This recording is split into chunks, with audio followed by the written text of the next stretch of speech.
90 minutes with mathematical. Good morning. I'm so glad you are here with us this morning. This is the first time I'll be having a guest such as you on this show. And I know that people all over the country, in fact, Nigerians all over the world, for the next 24 hours, would not just be listening to us this morning, but as we spread our conversation this morning, everybody will be interested to hear what you have to say. Why? Because first, your CV is loaded. You were former Minister of State of Steel and Power. You were also, for several years, if not decades, member of Governing Council of several universities, Tafawa Balewa University in Bauchi, Adekunle Ajasin University, Ondo State University, and so on and so forth. You are a fellow of several institutes, particularly the quantity of surveyors. Quantity surveyors, not quantity of surveyors. Quantity surveyors, and of course the Federal Institute of Management, and so on and so forth. But for our conversation this morning, you are the Secretary General of the socio-cultural and political organization that represents the North, really. And that's the Arewa Consultative Forum. And you may not know this, incidentally, Murtala, but I am also the coordinator of the Afenifere Regional Group in Ogun State, which is, you know, like the Yoruba socio-cultural organization in this part of Nigeria. So you see, we are on the same pedestal, like that, if you want me to put it like that. So our conversation. From my brother, Wale Oshun. Yes, Wale Oshun. Yes, so Happy New Year to you. Thank you very much. Happy New Year to you. Very good. As we go into 2025, and this is personal, I don't understand the drum beats that I hear in the north of Nigeria, in northern Nigeria. I don't know whether I don't know what to make of it. Is it the drum beats of hope, or is it the drum beats of an existential threat for Nigeria itself? What are those drum beats in the north about Nigeria 2025 and going ahead? Well, I don't know in what perspective, whether it's in the political arena, in the social setting, or whatever, but I think that sometimes these things are over-dramatized by the media. You know, Nigeria is a very exciting and excitable country, and people always want action. So there are all these stories about politics and so on, and I think in reaction to maybe one or two policies of government, they've interpreted to mean politics. But the truth is that it's not exactly so. So there isn't much drumbeat. There's just reaction here and there. Maybe when we talk about specific issues, and I will tell you what are the possible reactions or focus of majority of people from the north. Okay. We are all in agreement about certain things. One, that Nigeria has been in a mess for decades. A country that should be in the forefront of development in the world.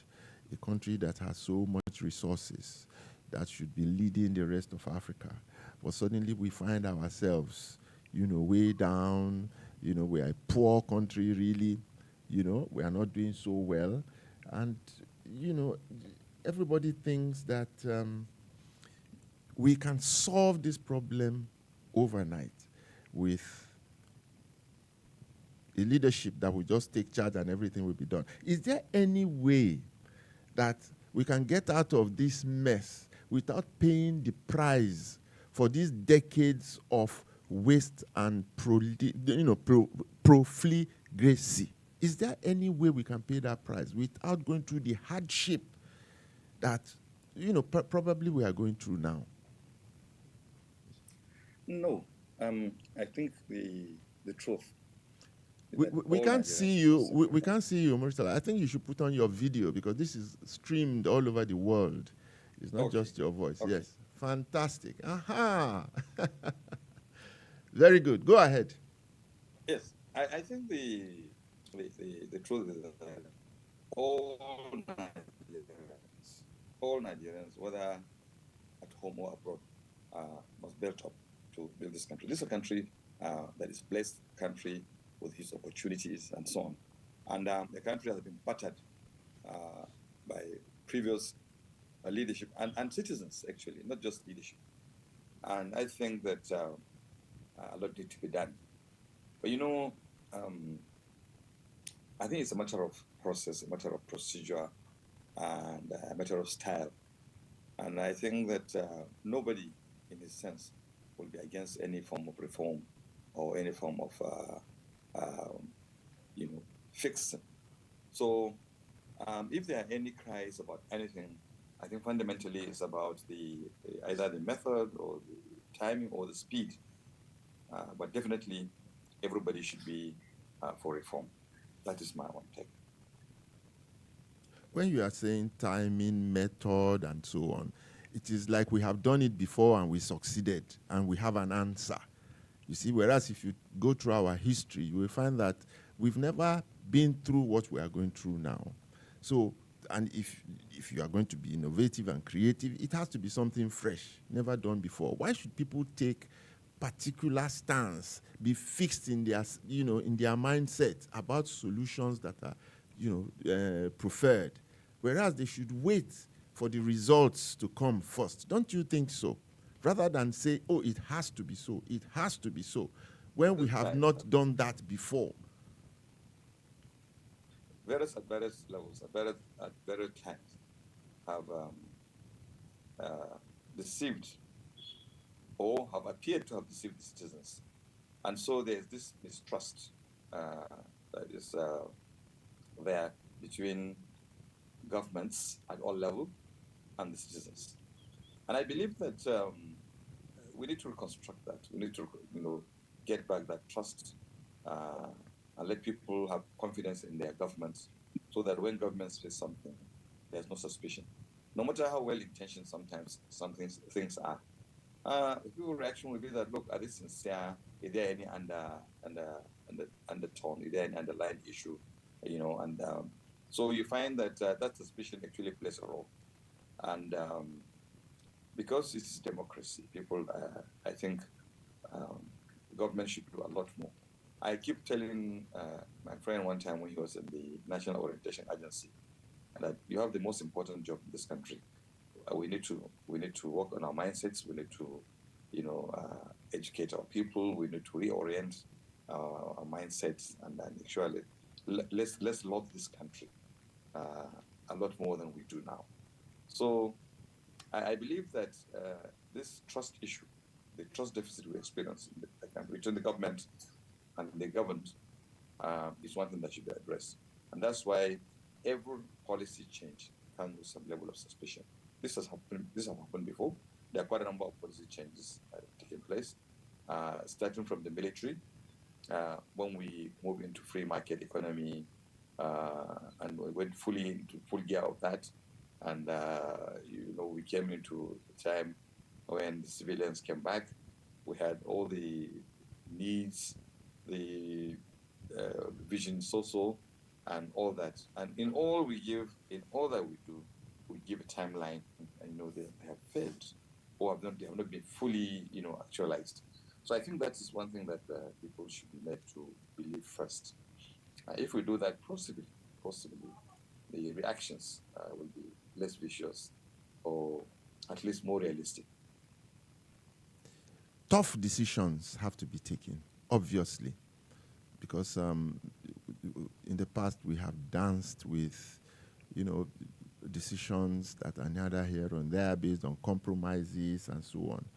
And now you have, take the tax reforms, for example, the conversations, and I'm discussing this, as an individual, the conversations still going on, as it were, are such that people are so fixated on things that are not tested. What are your own personal thoughts about the tax reforms and how they have? Nobody should fault the tax reform. I think it's the details. Like I said, the devil is in the details. There are quite a number of things that need to be addressed. And because this is democracy, there's nothing wrong in government or whoever is responsible come out to say, look, this is the explanation for that. For instance, in a country where the government is carrying out reforms like we are experiencing now, the government comes, remove the fuel subsidy. This was some area where Nigerians are basking into some abuse, and our neighboring countries are also enjoying in that benefit and so on. And we need to put our house in order. So the president went full year, remove the subsidy, fair enough. Then allow the naira free fall, another issue. Inflation went high haywire. Industries have not picked up, and so on. So the people are already underpaid, rightly.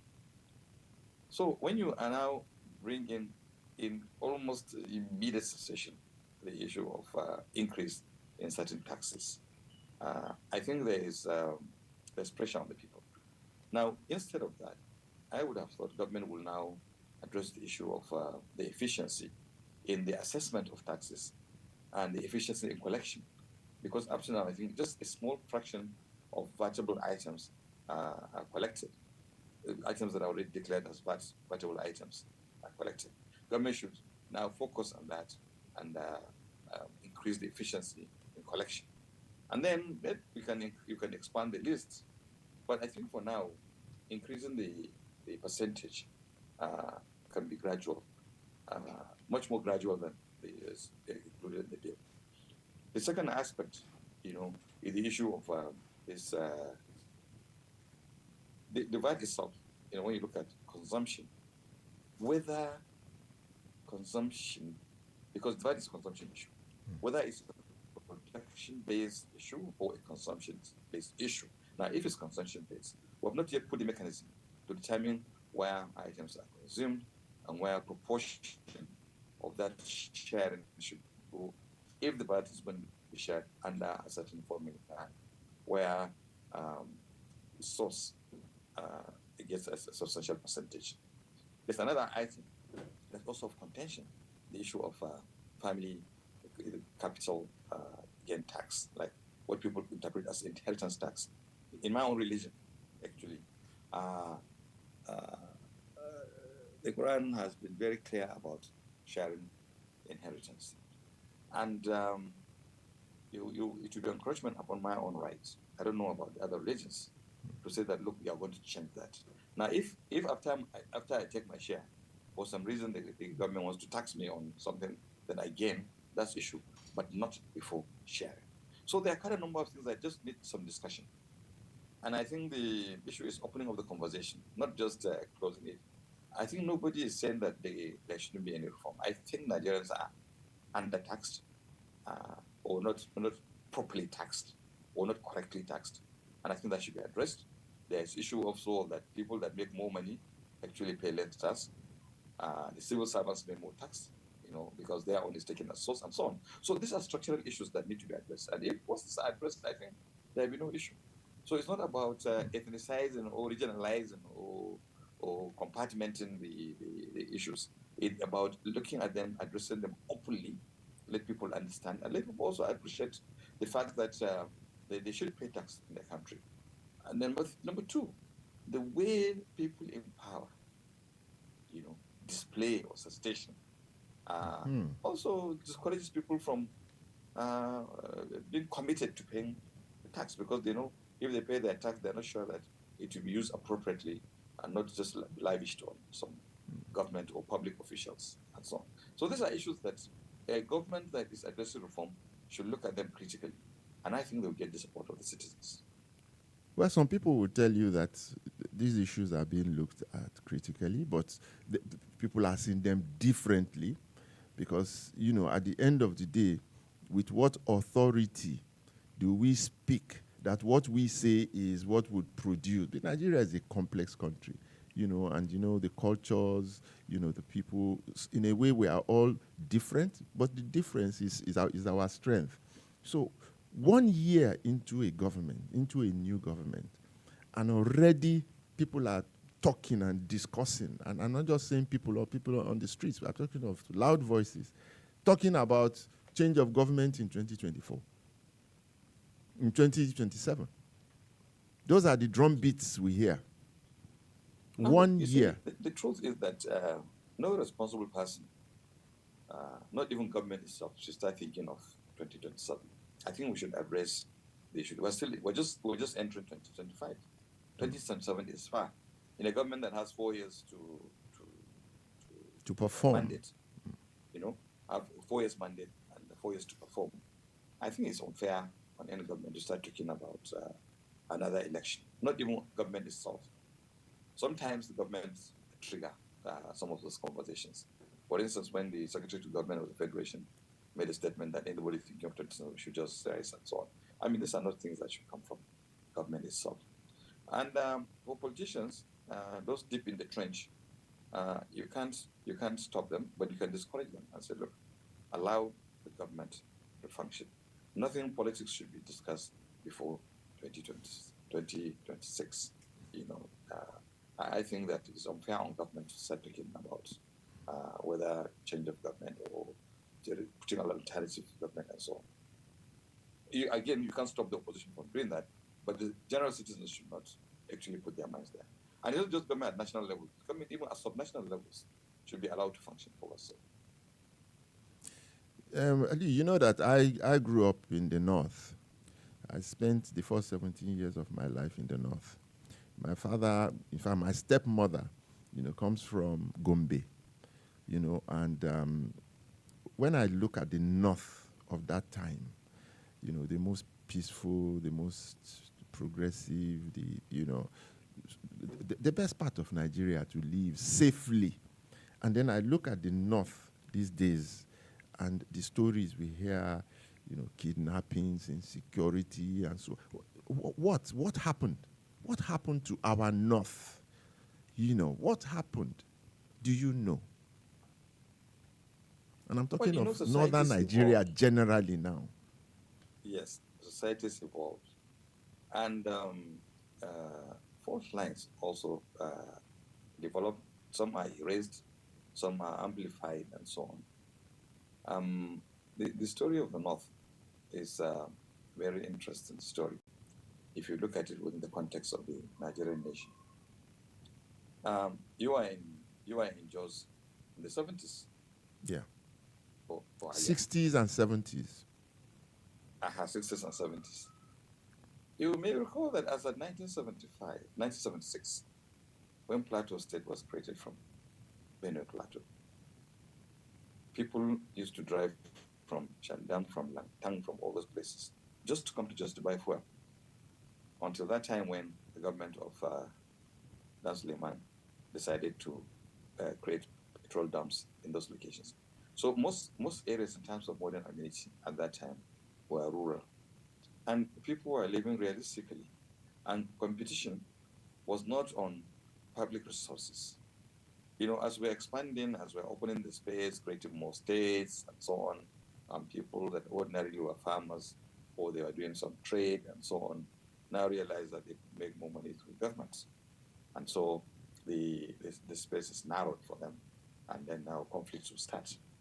So now whatever people will use to undermine each other or whatever, to get more access to those resources, they do normally. And it's not happening only in the north.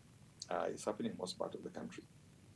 Like you see in my CV, I've been on the governing council of Adekunle University, apart from the fact that I attended my secondary education in Ogun State.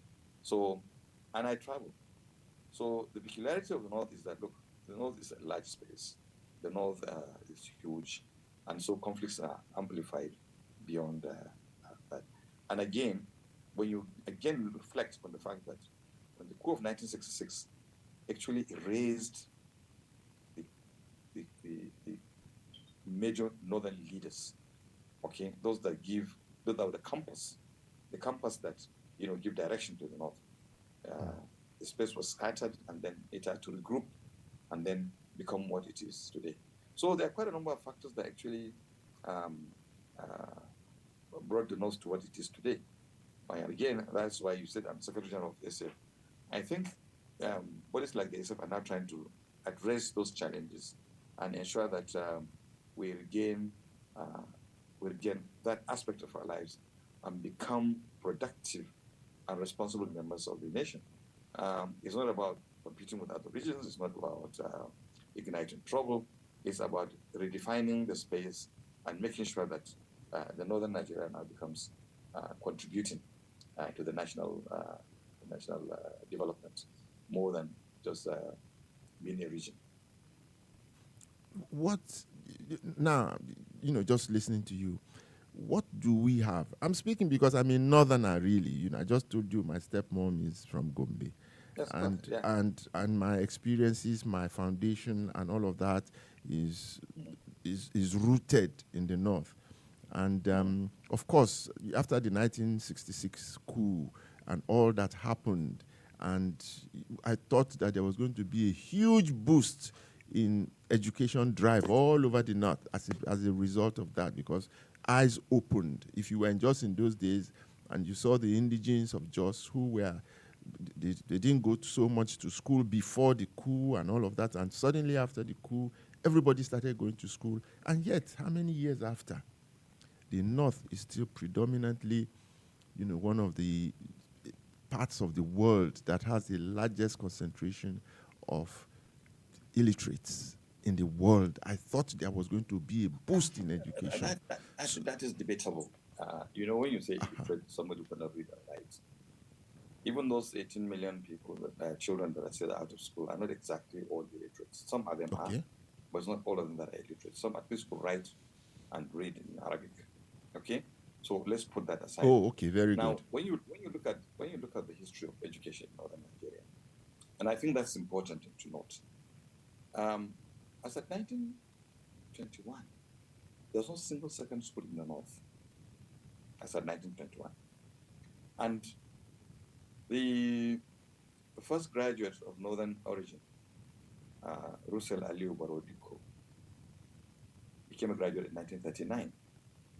As of 1939, there were people in the south whose grandparents were graduates, not their parents. The second graduate came in 1950 in the whole north. Now, the first graduate, Murtala Aliyu, was from a Muslim background. He became a Christian. The second graduate, John Mamman Garba, was from a Muslim family. He became a Christian. Now, for a situation where northern Nigeria had been basically operating under Muslim civic culture, and so the values are Islamic values, and then suddenly anybody who goes to that kind of school becomes something else. Then people, resisted, and up to today, there are people that still reject the Western type of education.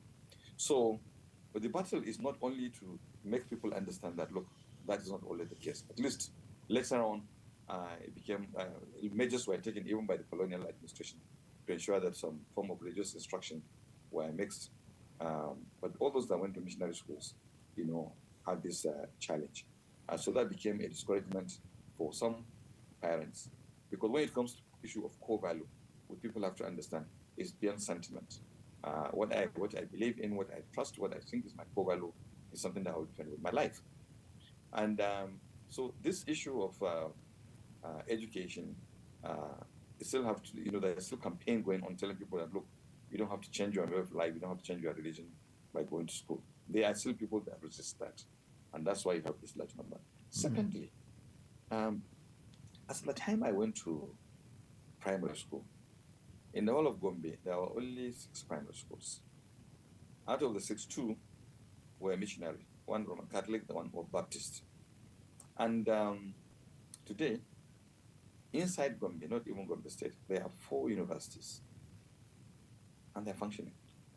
So when you add to the federal universities and so on, Gombe, it has between 6 and 7 universities operating as a state. So I think that it's not that we have not moved, but that the challenges are still there and they have been addressed. Today, northern Nigeria today has more professors than South Africa as a country. You can quote me. Wow. As of 1967, when Usman Farouk was the governor of northwestern states comprising Sokoto, Zamfara, Kebbi, and Niger, in the whole civil service of northwestern state, there was only a single graduate, Liman Doko.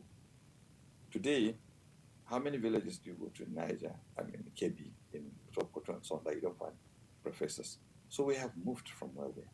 But that at subnational level, there need to be stronger push and more efforts for people to go to school. And I can tell you, in my own family, I'm the first to complete primary school, secondary school, university. And out of our 3,000 extended family, I am not sure that anybody below my age has not gone to school to the level of either graduate or subgraduate level. So I think it's not that we're not moving. We are. The pace might not be encouraging. But I think we're also challenged with some of the narratives and some of the initial impression of those in education that we're still battling with, especially at the rural levels. So this is one thing that is being addressed. And I think one of the things that ACF is putting a lot of attention to is the issue of encouraging the governments to put attention. Now, especially with this administration's push for local government autonomy, will also put pressure on local governments to do their best. Well, if I was in the National Orientation Agency, for example, I would just point in two directions. The first is that, some of the fastest developing areas of the world, the Middle East, predominantly Muslim, culturally, religiously, and so on and so forth. And they are developing so fast. In fact, part of the Middle East is, now has... The education in the Middle East is not Western world driven. Yeah, I know. I'm not talking of Western world driven now. Exactly. I'm just saying it's education, not necessarily Western world. Heritage. But there's you find some of the most brilliant brains in the Middle East now, and they are changing the face of the Middle East. I'm just saying we point in that direction. If I was in the National Orientation Agency and say it's not an issue of religion, and then you point even here in Nigeria, you point to the southwest of Nigeria, where arguably you have, maybe 50-50 Muslim Christian groups in this part of the country, and yet my brother is an imam. My brother is a leader in the Redeemed Church, and so on and so on. And we all live happily. Nobody even discusses those issues. Everybody goes to school. Some go to Quranic school. One of my brothers went to a Quranic school, and he's doing extremely well now. So education doesn't have to be Western. So we just need to point in those directions. I think we'll get that. And about not up to 20 years, or maybe 19 years ago, I gave a talk in Lagos on this issue of religion and attitude in the north compared to the southwest. And I think the narrative is, look, after the jihad, what defines the northern space was actually religion, politics, social relations, judiciary, economy, and so on, were all Islam-based after the jihad. Now, before the jihad, the north was like the southwest. The king of Gobir was a Muslim, was leading prayers. His sister, the Inna, was in charge of Bori cult, and so on. That was okay. After the jihad, the civic space became Islamic. So the Kovalu became Islamic. The space became, the culture became Muslim civic culture. Now, in the southwest, I said, look, the story is not the same. When I was a minister, I visited Oshobo. The Ataoja of Oshobo, then Obama was a Muslim. The person that took over from him was a traditionalist, I think. Then the Christian became, and then probably now the Ataoja is a Muslim, I don't know. But the point I'm making is that for you to take any political leadership in the north at that time, you must be a Muslim. Is the criteria. So you see, the issue is you cannot dismiss that. In the southwest, religion It's privatized. It's personalized. It's like you play football, I play squash, or I play golf. It's okay. Everybody can do his own. But in the North, it defines the space. So we cannot compare the two locations in terms of our views on religion. And religion actually defines the northern space. So that a lot of work is being done to make people appreciate the fact that, look, certain things don't have to be religious and so on. But the truth is that for now and for some time to come, it will do that. And it's okay. I personally can tolerate because I understand whatever religion you practice and so on, we're human beings and so on. But where and I give an example. When people say, look, you people get violent when it comes to religion, I said yes. Because in 2001, when a whole woman came out in Shagamu, and there was an Ora festival, she was killed because that was an affront to Yoruba Kovalu. So when you attack somebody's Kovalu, the reaction is going to be a little different from just addressing, a social issue. So I think that, and it's not only a northern problem, it's a Nigeria's problem. Yeah. Then Nigeria should come together and support the North to ensure that we get out of this space. Like before independence, when the Northern regional government had its own senior service, at that time there were only 294. Out of the 294, 211 were expatriates. The remaining 82 were from the south, Igbos, Yorubas, Midwest then, and possibly Ghana and Sierra Leone. So they came in to help to teach in schools, to participate in the civil service, to work in the hospitals and so on. So I think it's a Nigerian problem. If the North gets well, then Nigeria gets well. Any part of the country gets well, Nigeria gets well. So I think it's our collective effort. We should look at it from a national perspective, look at its national problem, and then try and see how it can be resolved. See, within my Afenifere Renewal Group space, I hear people romanticizing, the return to regionalism because they look back at a period in Nigeria's history, particularly, I believe, for the West at that time, and it may be for the whole country. They are romanticizing this return to regionalism, and it appears the North is not. What are your thoughts? Let me tell you something. The call to disband regionalism was long before independence.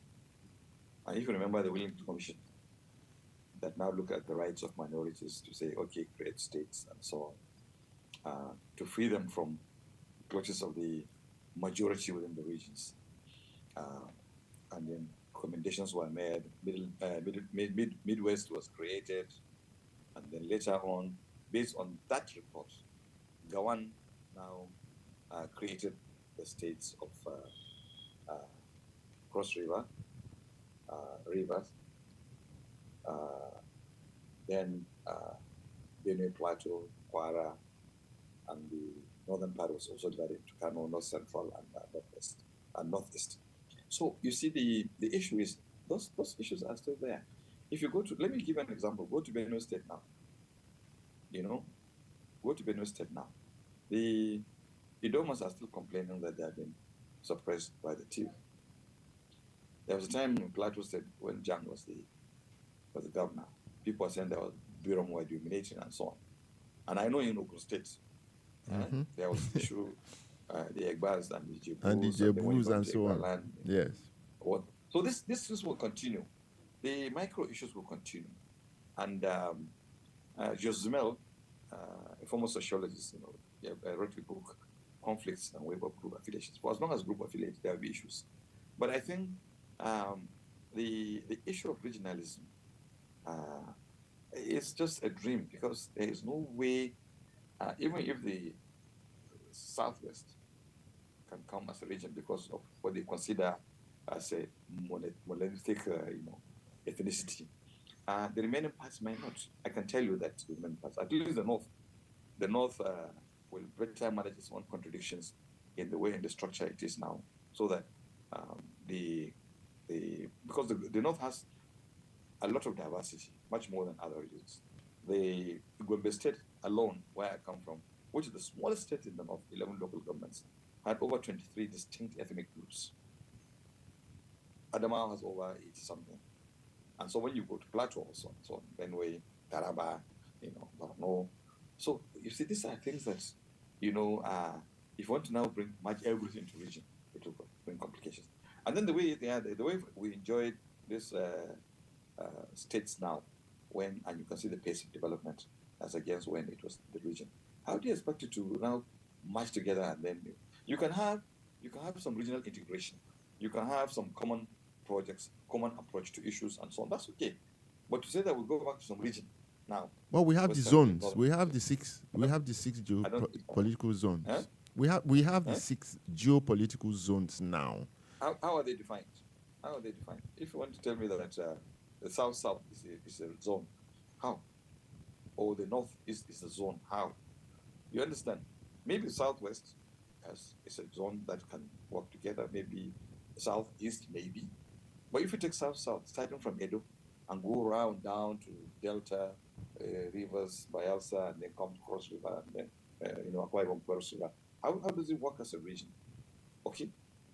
So there are certain things. When you look at, for instance, the contiguity between some parts of southern Kaduna and Plateau State, they have more in common than when you say, okay, the northwest is a region, southern Kaduna is part of northwest, and then north central is a region. People in Plateau have more in common with some part of southern Kaduna than in Niger State or Kwara. So this issue of those zones were created for whatever administrative convenience or just to soothe some nerves and so on. But I don't think the way they are structured now, they will work. I don't think so. Well, we'll be going on a short break, but before we do, just this question that bothers me. I hear it in conversations that there's an issue about almajiris, the almajiri issue, and I'm wondering, what is the almajiri issue, really? I don't know much about it. I know what almajiri is, but I hear it's a big issue in the North. What is this almajiri issue? The issue of almajiri, those children that go about small dishes paying for food or some sustenance. Almajiri is actually a noble thing. People go to places to learn, to go for education. And there was this belief in the colonial era that the farther away you go from home, the more serious you become educated, education-wise. Even at modern time, I found myself in Odogbodu for my secondary education. Probably I would have been less serious if I was in government secondary school, So there's this notion that, look, travel and then you get educated. So, and in the earlier time, there were foundations, they were called Wakaf, that take care of this trained malams when they go with almajiris. When you go, there are residences built, there are farmlands where the malam and some of the bigger almajiris will go and farm and provide for their sustenance and so on. Modernity has now cleared that. So, and also the issue of population. People in the villages who are still living in the modern age, maybe somebody will have 10, 15 children and not able to take care of them, will just conveniently send them to the malams to go around with them. So some of them are in the cities as manners. They're not actually learning even the Islamic education, and they are not learning the Western education. Some are learning the Islamic education, but quite a number are not. So it becomes an issue because now we have mass number of children. I understand there are about 80 million. 18 million for any population is a huge threat. Wow. And that's why it's an issue that must be addressed. And the issue, I think, is being addressed. It might take time because some of them are cultural, but I'm sure with time it will be reduced. But I'm also concerned about the out-of-school children in the South, because those ones here are not totally illiterate. Like I said, some of them with the Islamic knowledge, so they have some intellectual development, and they can easily migrate into whatever modern education it is. But if you have 12,000 in the South who are not in school, I'm also concerned about that. ACF and ARG have not had a conversation for so long. Yes, as individuals, you told me to greet Wale Oshun. Why are we not doing it on a grander scale to have these conversations, to bridge these gaps, to accept our differences and to celebrate them and to become one. Because the world is waiting for Nigeria to lead the black race, to lead Africa. And yet, within Nigeria, it is so much division. I don't know what we want to do about this. You ask in the ACF, are you discussing this? You know, just using those platforms to bring Nigeria together. Well, thank you very much. I think the ACF had, in that respect, had done a lot. I remember when Chief Sunday and Owoni was the chairman, we had several times received and also visited the South People Assembly. When Aliko Misa was the chairman, he visited the Afenifere group department. And then, even last time when the President General of Honor Zendibu died, we were represented in the burial and so on. So we reach out. We reach out not just to the regional groups, even within the North, when there are some other special interest groups, we reach out to them. So, and again, the new leadership of the ACF is not a shy one. We're not thinking of, we're looking at a country where actually Nigeria should begin to look at the possibility of being not just a small corner, but a whole regional player.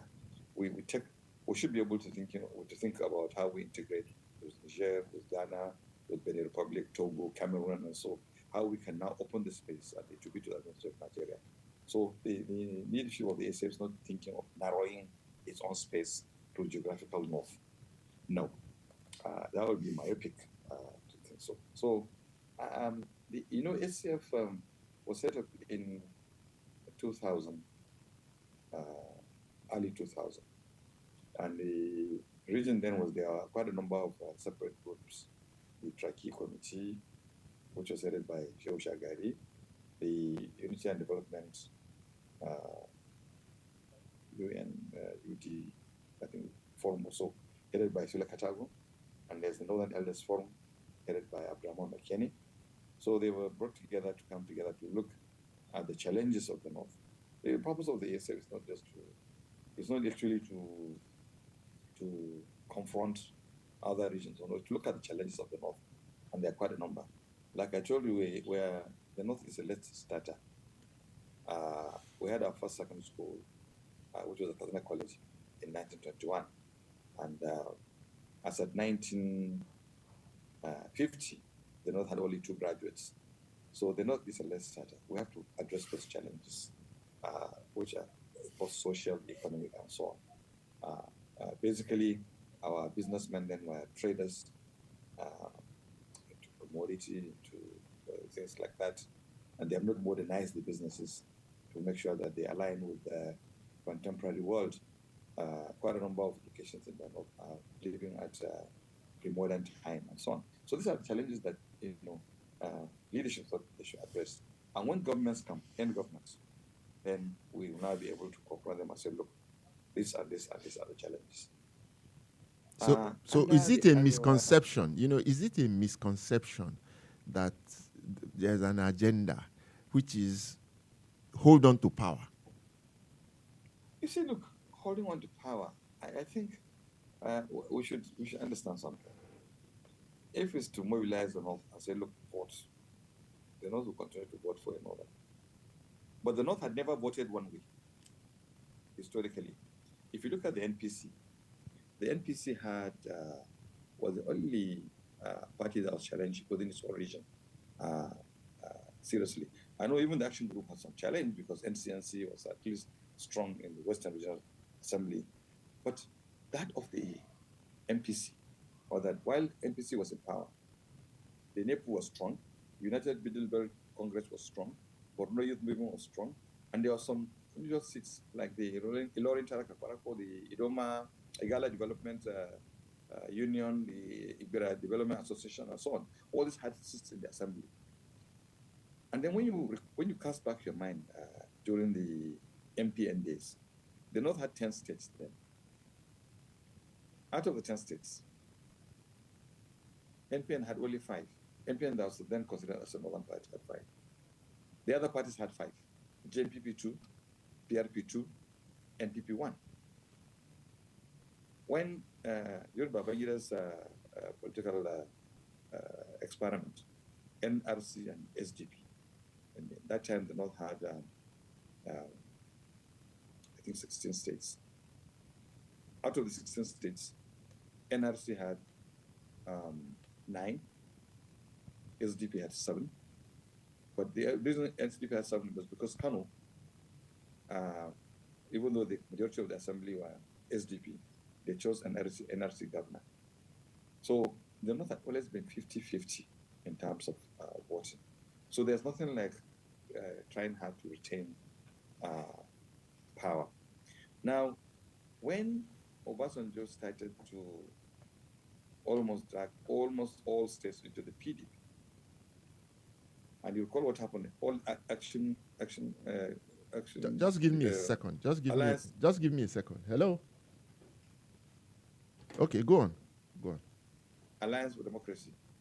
Governors, apart from Lagos, all lost out to the PDP. So that one actually frightens, the political system in the North. And when Jonathan came with an agenda that appeared like it was not exactly a northern interest, the North was compelled to go one way, and 17 out of 19 states voted one way, which was very unnorthern. So when people say they are to sustain power, the North voted Tinubu. Atiku was a candidate, Konkoso was a candidate, but 6% of Tinubu's votes came from the North. So when people say, apart from what Jonathan came as Southerner, when people have counterpower. Now, the North will also have to look at other areas other than politics. And mostly, when you see both North voting together, it's always a reaction. Jonathan appeared like he was he didn't understand the space in the North, lost out to Buhari, Tinubu appealed to the northern voters and people, the stakeholders, influential people, now campaign for him, and he won majority of the votes in the North. So I think the issue is not about North planning to power, but if North is threatened, it will attempt to do that without thinking that. Now, if the SF is doing anything, it's not a political agenda per se. I'm not saying that we don't discuss politics, we do. But we're not going to sit down and discuss a northerner must be president. No. When Jonathan was the president of the country, I'm not sure that the South had the better end of the stick. And when Buhari was the president of the country, I'm not sure the North got a good deal. So it's not about where the president comes from. The important thing is the structure of governance and the issues that are put on the ground. So the ACF will discuss politics, yes. ACF will define its interests, yes. And you recall that it was ACF first that actually opened the space for all candidates to come and talk in Arewa House, just like you do in Chatham House. President Tinubu came then as a candidate. Peter Obi came, Atiku came, Kuala Abiola came, President Adebayo came. So we opened the space and said, look, come, talk to us. Tell us what you can do for the country. Tell us what you can do for the North, if there are particular issues. And when they came, we gave them a document and said, look, these are our challenges. Are you going to address them and how? These are the issues. So this idea of whether the North has an agenda, yes, if we have an agenda, it's maybe yes, how do you wake up the economy? How do you address this mass, huge unproductive population? How do you address the issue of agriculture, food security? How do you address the issue of infrastructure development? Yes, we do that. There was a time when there's this body, Area Research and Development Project, and under it we had the Northern Coalition, that address a document that is similar to DAWN, the Development Agenda of Western Nigeria. Yeah. It's called Strategic Agenda for Northern Development. It's called STAND. Is there. When this was completed, it was given to the governors. It's some years now, so it's due to review. The North doesn't have that kind of a center like DAWN has a secretariat where they coordinate Western kind of integrated development. But these are the kind of things we're thinking that, look, how do you link places with roads, network, with rail lines? How do you make sure that food supply chain is not cut? How do you modernize agriculture? How do you improve on the value chain and so on?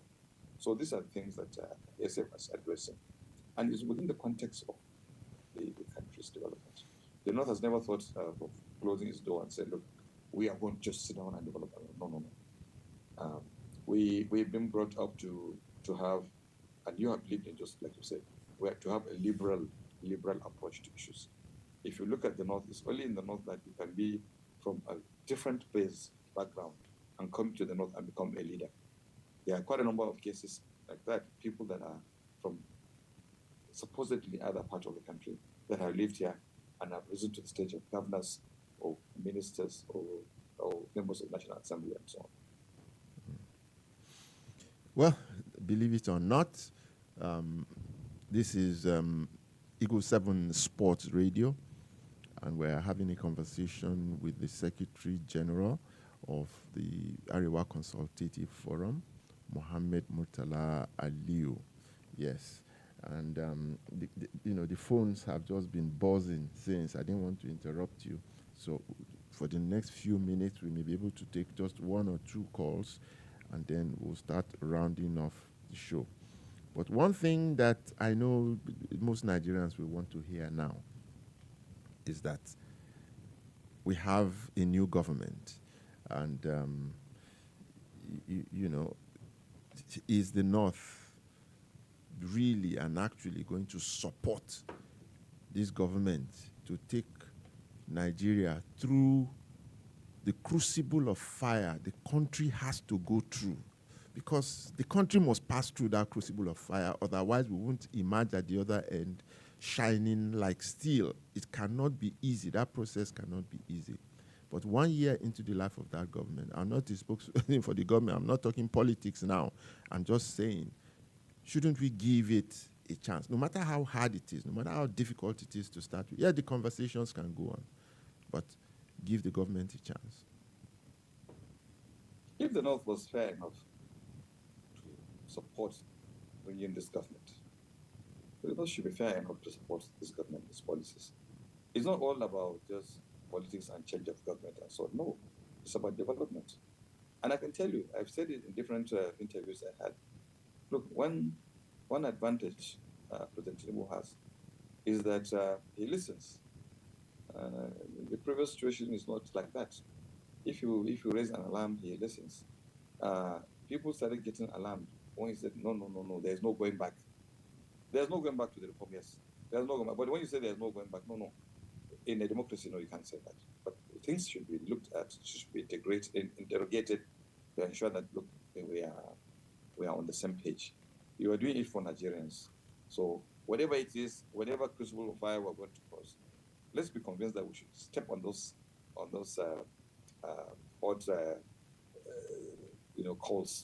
hot stones, and cross it consciously, knowing that it's good for us. And I can tell you that, look, from my own knowledge and from extensive discussion I'm having with people, I don't think anybody's against this government. And I don't think anybody is not willing to give support to this government. But I'm saying that in any situation, not just this government, even in future, when things are not very clear to people, they should interrogate it. Fantastic. We won't end up without talking about sports. Your sons and I, we are very good friends because of our, sports background. You are not a sports person at all. But something that... Not exactly what I'm except we see the horse behind you. So you play polo. You see, we see the horse behind you. No. I'm the chairman of the advisory board of 12 Polo and Golf Club. Uh-huh. And Golf Club. It's polo now. Polo is for kings. Polo is a game for kings. It's not the king I'm of the games. material of God. The material of God. No, but one thing again. Okay. Yes, go on. Maybe a little about sports. Actually, now, one of the things we think of addressing the issue of the youth here now, you can see that in most sports activities now, the North is not doing well. In spite of talents that may have been here lying down and so on. When we were younger, we used to listen to the commentaries, like you said, in the radio. Show what they were now, taking the corner, now heading into the goal and so on. Mathematical. Mathematical. No, we could have. So what we intend to do now is to, together with the commissioners of sports and other governors, to see if we can wake up the sports section, country, general sports, football, and so on, and have annual sports, so that we can feed into the national teams. Have young people who will have the talent to do that. That is part of the agenda, and I think this year, 2025, you will see something about sports, and we invite you. Fantastic. But would girls find space? Would girls yes, find course, space? Yes. Actually, you might know that one of the girls that won one of the national thing is a young girl from Gombe, and was one of those I want to use as the icon of that, and push. The girls should be part of that. Yes. Okay. I am openly challenging you now, because this conversation has to go on. You and I have had conversations about Nigeria. We all are interested in a Nigeria that should be strong, that should be prosperous, that should lead the rest of the African continent. It requires conversations between us, endless conversations, bridging those gaps. And I threw an invitation to you, and I said, look, we don't talk enough. Would you come if we invite you to, our own section of the country? I know you spent a lot of time here, but we in our, Afenifere Renewal Group would want to invite you and maybe one or two others to come so that we can have these conversations. There are too many differences, So say it openly. And then speak to us generally before you go away. Speak to us. Nigerians are going to listen to you now. Just speak to us generally from the depths of your heart about Nigeria 2025 and beyond. You see, the truth is that there's no single corner in this country that will do better than the whole. The larger, the better.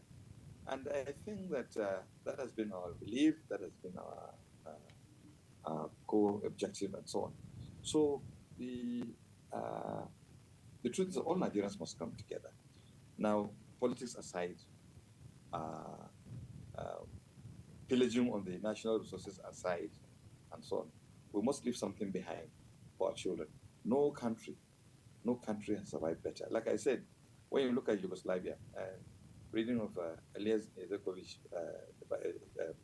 biography, you find that today Bosnia, Herzegovina, Croatia, Slovenia, and Serbia are not doing any better than Yugoslavia before. So when you look at countries that break, or look at Sudan, South Sudan, are they any better, and so on. So I think that we should come together, look at things more critically, address issues that address our fears, because every section of the country must have some little fear. So address those fears and discuss. And I think it's not the political parties that will do that. The political parties are busy looking for votes and so on. I think it's bodies like ours that should sit down and come up with some framework that will give the national leadership and say, okay, look, if you do it this way, you might have some easy way to move the country forward. Every leader that comes must be given the support, but also the leaders also themselves must also be as transparent as possible, should be less transactional, and become national in their approach. And the followers also. When you look at our capacity, as a country, the unused capacity is much more than what we deploy. We must be decent people. We must be honest. We must be, we must be committed. We have too many holidays in Nigeria, too many laid-back times, and so on. at all levels, including the grassroots level. So we need something that will drive. We need a government that will drive that energy to fruition, and that will encourage people to come and vote Nigerians. Regional bodies are not, they are not governments. They don't have, structures to run. They are just instigators. They are like a pressure group. So what they do is, analyze situation and advise those in authority who have the mandate to do that. Most of the bodies, that includes Afenifere Renewal Group, Yep. will only sit down, analyze situations and advise. So sometimes people expect a lot from these bodies, thinking that, look, you should do this and that. There's a limit to what you can do because your resources are limited, your structures are also limited to do certain things.